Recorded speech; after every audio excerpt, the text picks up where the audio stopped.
આજે ભરતભાઈ છે એ પોતે મોડાસા અરવલ્લી જિલ્લામાંથી આવે છે। આ ભાઈને ગોગા મહારાજે મા મેરડીએ બે માનતા પૂરી કરી। પહેલી માનતા એ હતી કે પહેલા તેમના છોકરાને એપેન્ડિક્સ હતું અને એપેન્ડિક્સનું ઓપરેશન કરાવવાનું હતું, પણ એપેન્ડિક્સનું ઓપરેશન કરાવે એટલે ખર્ચો દવાખાનાની અંદર વધી જાય, પ્રાઇવેટ દવાખાનાની અંદર કરાવવું પડે કે જેથી પૈસાની સગવડ ના હોઈ શકવાના કારણે અને એમને પોતે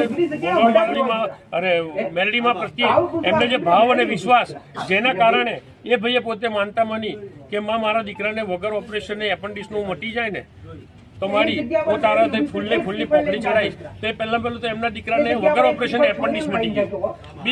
બીજી માનતા એવી હતી કે એમણે પોતે નોકરીમાં રાજીનામું આપ્યું હતું કે મારું રાજીનામું સ્વીકારી લે અથવા એમને કોઈ પણ અંગત કારણોસર કોઈ પણ પ્રોબ્લેમ બને તેથી એમને રાજીનામું આપવું પડ્યું, પણ એમણે માનતા એવી રાખી કે મને સારી નોકરી મળી જાય।